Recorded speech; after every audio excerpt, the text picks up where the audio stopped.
नमस्कार, the follow up के इस लाइव में आपका स्वागत है। मैं संजय रंजन हूं। इस वक्त मैं तेजस्वी यादव, जो कि बिहार में नेता प्रतिपक्ष हैं और आरजेडी के बड़े नेता हैं, लोकप्रिय नेता हैं, वो झारखंड के 2 दिवसीय दौरे पर हैं और फिलहाल तेजस्वी यादव का कार्यकर्ता सम्मेलन जो है रांची के कार्निवल का जो सभागार है, जो हॉल है, वहाँ पे चल रहा है। वैसे तो मुख्यमंत्री हेमंत सोरेन से तेजस्वी यादव का मुलाकात का भी कार्यक्रम चल रहा है और सीधे जब मुख्यमंत्री हेमंत सोरेन से मुलाकात खत्म होगी तो वो यहाँ पे कार्यक्रम स्थल पर वो पहुँचेंगे। और आप देख सकते हैं कि किस तरीके से जो है झारखंड में राजद के कार्यकर्ता जो है काफ़ी उत्साहित होकर के यहाँ पर पहुँचे हैं। तस्वीरों में आपको दिखाने की कोशिश करेंगे कि आप यहाँ पर देखिए कि ये जो कार्निवल का जो सभागार है उसके भीतर पार्टी के नेताओं का संबोधन चल रहा है। इससे पहले कि तेजस्वी यादव आए और अपने कार्यकर्ताओं को संबोधित करें, उसके पहले जो है पार्टी झारखंड के में जो राजद के जो नेता हैं, जो पदाधिकारी हैं, वो कार्यकर्ताओं को संबोधित कर रहे हैं और बाहर में एक डिस्प्ले लगाया हुआ है। चूंकि जगह छोटी है, अंदर जो सभागार का जो जगह है उसमें तकरीबन 500 से ज़्यादा लोग नहीं बैठ सकते हैं, तो ऐसे में जो है बाहर में डिस्प्ले बोर्ड लगाया गया है ताकि जो राजद के जो कार्यकर्ता जो राज्य भर से यहाँ पर पहुँचे हैं वो अपने नेताओं का संबोधन सुन सकें। दरअसल तेजस्वी यादव का जो यह दौरा है वो इसलिए भी खास है क्योंकि जब भी तेजस्वी यादव इससे पहले जब भी झारखंड आते रहे तो उनका अपना एक कार्यक्रम रह रहा था। चूंकि लालू प्रसाद यादव रिम्स के पेइंग वार्ड में वो सजा काट रहे थे और उनका इलाज चल रहा था, तो उस दौरान तेजस्वी यादव आते थे। लेकिन इस तरीके से जो पार्टी का जो जनाधार बढ़ाने को लेकर के जो कार्यक्रम है वो पहली कार्यक्रम है तेजस्वी का, जब वो झारखंड में राजद को मजबूत करने के हिसाब से जो है यहाँ पर आए हैं और अपना कार्यक्रम तय किए हैं। तो ऐसे में पूरी पार्टी जो है काफ़ी उत्साहित है। उसके पदाधिकारी यहाँ पर कई महीने से, जब तेजस्वी यादव का कार्यक्रम तय हुआ था कि वो झारखंड आएंगे और संगठन पर अब ध्यान देंगे, जैसा कि आप द फॉलो अप के जरिए आप कल सुने भी होंगे, जब देर शाम जब कल तेजस्वी रांची पहुंचे और उसके बाद उनका जो बयान था वो स्पष्ट था कि पुराने दौर में जिस तरीके से पुराना बिहार था, जो जब संयुक्त बिहार झारखंड की वो बात कर रहे थे, और उस दौरान जिस तरीके से आरजेडी का जो अपना एक ताकत था इन इलाकों में, जो झारखंड का जहां पे आरजेडी के कैडर रहा करते हैं, जैसा कि तेजस्वी का दावा है, तो उन लोगों को फिर से जो है सक्रिय करने के लिए पार्टी का यह कार्यक्रम है। और यही वजह है कि आज एक कार्यक्रम जो है बड़े पैमाने पर तय किया गया है। तेजस्वी जब से कल शाम से जब पहुंचे हैं तो वो लगातार अपने नेताओं से मिल रहे हैं, पार्टी के नेताओं से वो लगातार संपर्क में हैं, लोग उनसे मिल रहे हैं। तो आप देखिए कि किस तरीके से जो है तेजस्वी लगातार यह कोशिश कर रहे हैं कि झारखंड में, क्योंकि उन्होंने कल एक बयान भी दिया कि जब उनसे पत्रकारों ने सवाल पूछा कि आपकी जो यहाँ लड़ाई होगी, चूंकि वोटरों का जो मिजाज है वो आरजेडी के वोटर अगर कहीं टूट करके जाते हैं तो वो जेएमएम और कांग्रेस की तरफ जाते हैं। जेएमएम कांग्रेस का वोटर जो है, तो एक जो मिजाज है, जो बड़ा वोटर जो वोट बैंक है, वो महागठबंधन के दलों का ही है जो इधर से उधर होता है। तो इस पर तेजस्वी ने स्पष्ट किया कि हर पार्टी जो है वो चाहती है कि उसका संगठन मजबूत हो, तो ऐसे में राजद झारखंड में अपने आप को मजबूत क्यों नहीं करे। इस दौरान उन्होंने यह भी कहा कि बिहार में भी अगर हेमंत सोरेन चाहते हैं तो वो अपने संगठन को वहां मजबूत करें, उनका स्वागत है। हर पार्टी को अपने संगठन पे ध्यान देना चाहिए। और ऐसे में झारखंड, जो कि एक बड़ा जनाधार आरजेडी को लगता है कि अब भी बाकी है, तो उसको टटोलने के लिए जो है तेजस्वी पहुंचे हैं अपने जनाधार को टटोलने के लिए। और आप देख सकते हैं कि किस तरीके से जो है लगातार अब भी हजारों की संख्या में जो है राजद के नेता अपने कार्यकर्ताओं के साथ अपनी ताकत का प्रदर्शन कर रहे हैं। लोग ढोल नगाड़े और अलग अलग जो है नारों के साथ जो है यहाँ पर पहुँच रहे हैं ताकि तेजस्वी यादव तक अपनी बात पहुँचा सकें। इस तरीके का परंपरा जो है आप बिहार में अमूमन आप देखते होंगे कि जब भी ऐसा बड़ा कार्यक्रम होता है तो अपने अपने इलाकों के नेता जो है अपने कार्यकर्ताओं, अपने समर्थकों के साथ पहुंचते हैं। और यही वो दृश्य जो है आज आप यहाँ पे रांची में भी आप देख सकते हैं कि किस तरीके से जो है तेजस्वी यादव के समर्थन में, तेजस्वी यादव का के आह्वान पर जो है यहाँ पर लोग पहुँचे हैं। और आप देखिए कि बारिश भी जो है हल्की बारिश शुरू हो गई है बावजूद इसके कार्यकर्ता खुले आसमान में यहाँ पर बैठे हुए हैं ताकि अपने नेता का संबोधन सुन सकें। और लगातार विजुअल्स के माध्यम से हम लोग दिखाने की यह कोशिश कर रहे हैं कि आप देखिए कि कैसे जो है कार्यकर्ताओं का आना जो है, चूँकि कार्यक्रम 11 बजे ही शुरू हुआ था। हालांकि क्षेत्रीय पार्टियों के साथ एक दिक्कत यह जरूर रहता है कि समय पर सारे लोग नहीं पहुंच पाते हैं। और देखिए कि अब भी जो है 12:30 से का समय हो चला है और अब भी कार्यकर्ताओं का आना जाना जो है लगा हुआ है। अपने अपने समर्थकों के साथ जो है यहाँ पर कार्यकर्ता पहुँचे हैं। हम लोग कोशिश करेंगे कि आपको द फॉलो अप के जरिए तेजस्वी यादव क्या कुछ बोलते हैं, चूँकि मुख्यमंत्री से जब मिलकर के वह वापस लौटेंगे यहाँ पर, तो ऐसे में उनके कार्यकर्ता यह इंतजार भी कर रहे हैं कि आखिर तेजस्वी किन किन मुद्दों पे बातचीत करते हैं।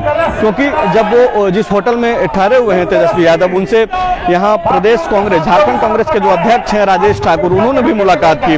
और मुलाकात के बाद जब मीडिया से राजेश ठाकुर ने बात की तो उन्होंने स्पष्ट कहा कि हर पार्टी को जो है अपना संगठन मजबूत करना चाहिए, क्योंकि जब संगठन मजबूत रहेगा तभी गठबंधन मजबूत होगा। तो राजेश ठाकुर ने एक संकेत जरूर दिया कि तेजस्वी के कार्यक्रम या फिर राजद के अगर जनाधार अगर 1 या 2% या फिर जितना भी अगर बढ़ता है तो उससे गठबंधन के साथी दलों को कोई दिक्कत नहीं होने जा रहा है। एक बात जो उन्होंने जो बड़ी बात कही कि ओबीसी को जो 27% आरक्षण देने की बात जब चुनावी वायदों में, चुनावी घोषणाओं में जो है महागठबंधन के लोग करते रहे हैं, तो उस पे और उसका इम्प्लीमेंटेशन को लेकर के क्या कुछ रूपरेखा होगा, उस पर भी बातचीत जो है तेजस्वी यादव से राजेश ठाकुर ने आज की है, जो कि झारखंड कांग्रेस के अध्यक्ष हैं। और अब कांग्रेस और राजद की मुलाकात के बाद मुख्यमंत्री हेमंत सोरेन से तेजस्वी यादव की हो रही है, तो हो सकता है कि वहां भी 27% आरक्षण की जो बात ओबीसी को लेकर के जो है उस पर भी बातचीत हो वहां पर। तो जब ये सारी बातें तब स्पष्ट हो पाएंगी जब तेजस्वी इस कार्यक्रम में पहुंचेंगे। और अब वह समय जो है बहुत कम ही है जब वो यहाँ पर पहुंचेंगे और उसके बाद जो है अपने कार्यकर्ताओं को संबोधित करेंगे। अब देखिए कि किस तरीके का जो है उत्साह राजद के कार्यकर्ताओं के भीतर है। वो लगातार कॉन्फ्रेंस हॉल चूँकि भर चुका है, जो कार्निवल का कॉन्फ्रेंस हॉल, मैंने आपको बताया भी कि काफ़ी कम संख्या है और काफ़ी जो सीटिंग अरेंजमेंट है वो काफ़ी कम है। तो ऐसे में कार्यकर्ता जो है उनके बाहर हैं और आप देखिए कि किस तरीके से जो है वो लोग लगातार यह कोशिश में है कि किस तरीके से जो है अंदर जा सके। कहाँ से आए हैं आप? हम लोग रांची से हैं। रांची से हैं। राष्ट्रीय जनता दल का झारखंड प्रदेश का महासचिव हैं। कब से हैं पार्टी में? पार्टी में हम करीबन 22-23 साल से हैं। 22-23 साल से हैं। अब लगता है कि कुछ होगा तेजस्वी के आने से? तेजस्वी जी के आने से झारखंड दमदार मजबूती के साथ उभरेगा, क्योंकि तेजस्वी जी युवा पीढ़ी के हैं और युवा भाई मैंने बहुत निगाह से तेजस्वी की ओर देख रहे हैं। और झारखंड में हम लोग पूरा दमदार उपस्थिति दर्ज कराएंगे और आने वाला विधानसभा चुनाव में हम लोग 40 सीट में चुनाव लड़ेंगे और मजबूती के साथ उभरेंगे और हम लोग एक माने सरकार में एक दमदार रोल पर हम लोग रहेंगे। आप लोग अपने ही से तय कर ले रहे हैं कि कितना सीट पे लड़ेंगे?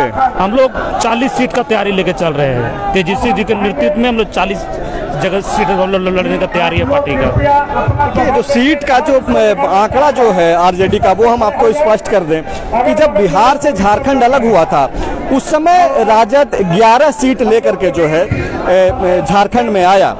लेकिन जैसे ही पहली दफा जब चुनाव हुआ झारखंड में विधानसभा का 2005 में, उस समय 11 से सीट जो है घट करके 9 सीट पर राजद का जो है वो आंकड़ा पहुंच गया। और धीरे धीरे जो है वो लगातार इस आंकड़े में जो है राजद पिछड़ते गया। जब 2009 का चुनाव हुआ तो राजद जो है 5 सीट पर आ गया और 14 में आपको पता है, जो दर्शक पॉलिटिकली एक्टिव रहते हैं उनको पता कि 2014 में जो है राजद ने जो है 1 भी सीट पर जीत दर्ज नहीं की। और बीते विधानसभा का जो चुनाव हुआ 2019 में, जो महागठबंधन के तहत चुनाव लड़ा गया हेमंत सोरेन के नेतृत्व में, उस दौरान जो है 1 सीट जो कि सत्यानंद भोक्ता चतरा से वो जीत करके आया और अभी हेमंत सोरेन की सरकार में मंत्री हैं, श्रम विभाग देख रहे हैं। तो ऐसे में आपको आप समझ सकते हैं कि किस तरीके से जो है राजद का जनाधार लगातार घटते रहा है। पहले 11 सीट, 2005 में जब पहली दफा चुनाव हुआ तो 9 सीट, 2009 में चुनाव होने पे 5 सीट, 14 में 0 और 19 में 1 सीट। हालांकि जो उनके वोटर हैं, राजद के जो समर्थक हैं, वो आप इस भीड़ में आप देख सकते हैं कि कहीं ना कहीं झारखंड में राजद के समर्थक अभी भी हैं, लेकिन बावजूद इसके अगर आंकड़ों की बात करेंगे, सीटों की बात करेंगे, तो वो काफ़ी घटते गया, राजद सिमटते गया है। और यही वजह है कि तेजस्वी यादव जो लगातार घटते हुए जनाधार को अब कैसे बढ़ाया जाए, पुराने तरीके से जो पुराना जमीन झारखंड में राजद का है उसको कैसे लौटाया जाए, उसको कैसे तलाशा जाए झारखंड में, इसको लेकर के तेजस्वी यादव का यह पहला कार्यक्रम है। और वो अब यह जो है कार्यक्रम इस तरीके का, जिस तरीके से राजद के नेताओं का दावा है झारखंड में, अब इस तरीके का कार्यक्रम हर महीने जो है झारखंड में होगा। और जिस तरीके से राजद के नेताओं का कहना है कि अब अलग अलग विधानसभाओं में भी जो है न केवल सिर्फ तेजस्वी यादव रांची आएंगे, बल्कि जो अलग अलग विधानसभाओं में जाकर के भी कार्यक्रम करेंगे। तेजस्वी यादव जी का हम लोग जितने भी विधानसभा में हम लोग चुनाव लड़ेंगे, प्रत्येक महीना हर विधानसभा में कार्यक्रम होगा तेजस्वी जी का, और कार्यकर्ताओं में जान फूकने का काम करेंगे। और इसका परिणाम जो होगा कि आने वाला जो विधानसभा चुनाव होगा, राजद तेजी के साथ उभरेगी और सत्ता में हम लोग मजबूत दावेदारी के रूप में आएंगे। तो अब देखिए कि किस तरीके का जो उत्साह है वो पार्टी के कार्यकर्ताओं के भीतर है। चूँकि बारिश हो रही है तो ये डिस्प्ले बोर्ड, चूँकि इलेक्ट्रॉनिक गैजेट्स है, तो ऐसे में इसको त्रिपाल से जो है वो इसको ढका जा रहा है ताकि इसका कोई नुकसान नहीं हो। और वो कार्यकर्ता जो अपने नेता के भाषण के लिए जो है इंतज़ार कर रहे थे, उनके संबोधन के लिए इंतज़ार कर रहे थे, वो जो है अब जगह तलाश रहे हैं जहाँ पे वो भीग ना सकें। तो आप हम लोग कोशिश करेंगे कि जैसे ही तेजस्वी का संबोधन शुरू होता है तो फिर से आपको जो है लाइव जाकर के आपको उनका संबोधन सुनाएं। अभी चूँकि बारिश हो गई है तो जाहिर सी बात है कि हम लोग भी बचने की कोशिश करेंगे। तो शुक्रिया हमसे जुड़े रहने के लिए, और आप जो दूसरा अपडेट्स हम लोग देंगे और नई जानकारी के लिए आप हमारे साथ जुड़े रहें। तब तक के लिए शुक्रिया।